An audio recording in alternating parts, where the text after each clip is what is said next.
Good morning বন্ধুরা।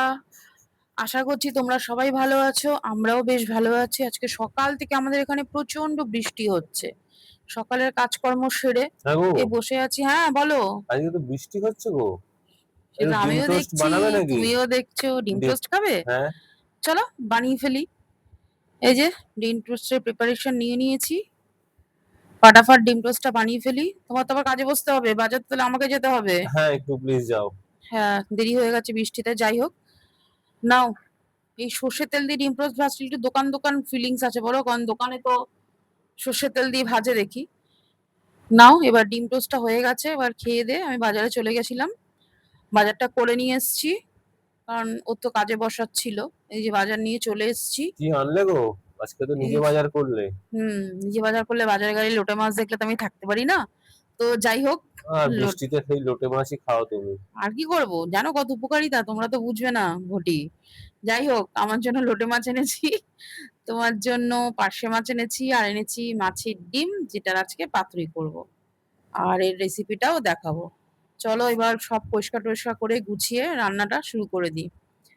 নাও, রান্নার এখানে চলে এসেছি। আজকে কি মেনু করছো?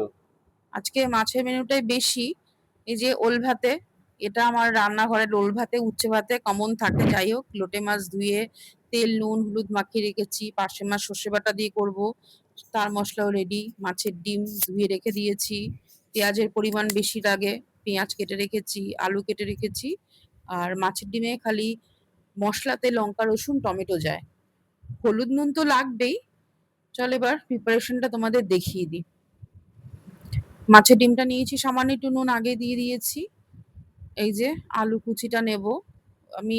জায়গাটা একটু ছোট হয়ে গেছিল, বুঝতে পারিনি, পরে আবার এই জায়গাটা মানে বাটিটা একটু বড়ই নিয়েছিলাম, কারণ মাখাতে অসুবিধা হচ্ছিল, পুরো হাতে মাখা করতে হয় তো এটা।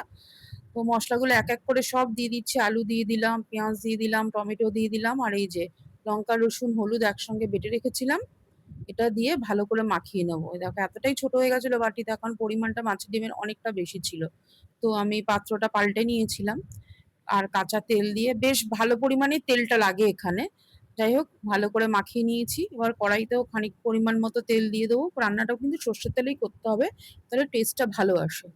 এই যে তেলটা ভালো করে গরম হয়ে গেলে পুরো মাখিয়ে রাখা জিনিসটাকে, মাছ ডিম আলু যেটা মাখিয়ে রেখেছি, সেটা পুরো কড়াইতে দিয়ে দেবো।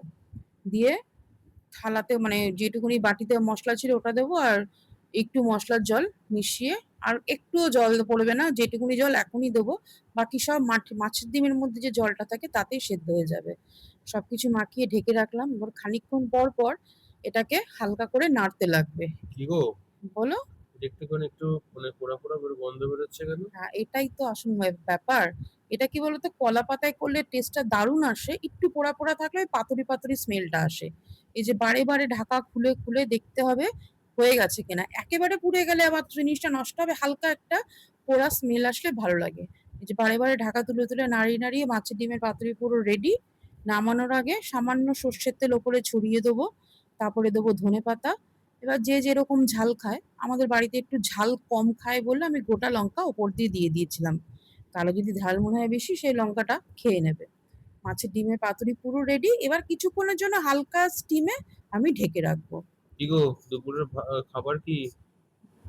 মেনু তো বলেই দিয়েছিলাম, তাও দেখালাম। এই যে সাদা ভাত ওল ভাতে মেখে রেখেছি, আর এই যে পার্শে মাছের ঝাল তোমার সর্ষে বাটা দিয়ে, বাহ।